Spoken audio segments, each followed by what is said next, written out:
All right, we are moving on to job costing productivity. That's the actual summary sheet. All right, we are in job costing productivity evaluation. This is the summary sheet. This is where you see everything that's happened on site. So once you've selected a project and you are working on that project, the charge out rate that you see in here is the same charge out rate that you're allowed for in the project estimate when you created the estimate. So remember, you're calculating, all of this calculation is based on what you're allowed for in labor, okay, and allowed for in your charge out rate.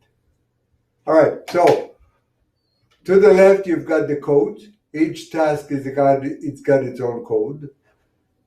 Job description, of course, that's the task description. Each one of these tasks description. The hours you're allowed for in the estimate gets transported here from your estimate. Now the cumulative hours are the hours that you've inputted from your timesheets. What you need to put in here is the percentage complete based on the supervisor's evaluation to that pay period. So if in this pay period, for example, it says that temporary power is 100% complete, you've got 30 hours allowed for, you use 26 hours, you've got 4 hours left, 4.6 hours left. You actually finish 15% ahead. You need no more hours to finish. You're ahead 4 hours. You're $200 ahead. So far, so good. Now let's take a look at the militia.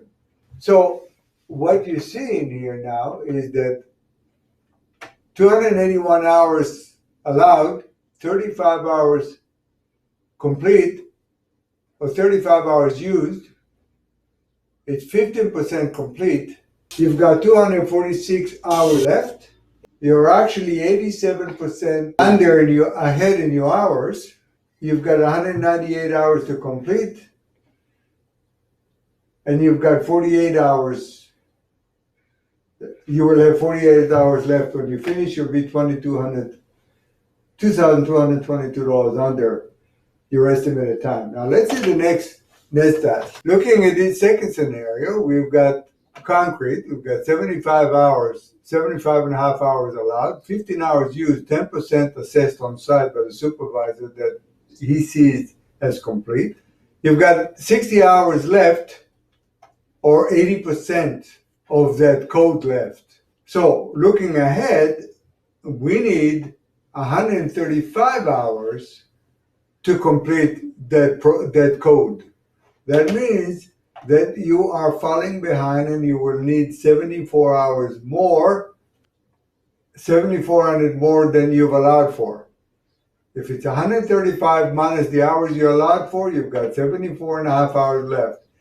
If you continue as you are, you're going to spend $3,400 out of your pocket or profit losses to complete that task. Well, what it allows you to do is be proactive. You have only completed 10%. Let's do something about it. Maybe the person that's doing phone work is the wrong person. Let's try changing the crew and see if the next pay period it changes the productivity. Or change the crew and observe and make sure that we're picking up time. You've got time. You've only spent 10% of the hours, or you've only spent 15 hours out of 75%. 75 hours, sorry, out of 75 hours. So you've got time to change the outcome. If you don't change the outcome, this is what's going to cost you at the end of the project. All right, let's take a look at a big item. In the metals, structural metal stud framing, we'll have 620 hours, used up 38.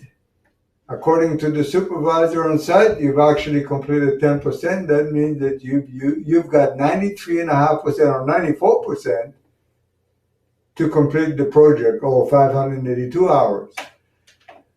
You need 342 hours. You will save 240 hours if you continue as you are, and you will make $11,000 extra profit by continuing as you are. Well, the solution is simple. Make sure you keep the same crew doing exactly what they've been doing, because they will generate that extra profit. If you change the crew or change the chemistry, these numbers may change. So be careful when you're doing it. Again, be proactive. Being proactive, you want to retain the crew that's really productive exactly as they are. So that's it for projected job costing summary. And as you can see, this tool allows you to project ahead and take a look at the entire project or the individual tasks. So if you remember in the beginning, I said that I wanted to see the strengths and weaknesses of my man. If I look at this, at the concrete, obviously the man I had doing foaming is the wrong person.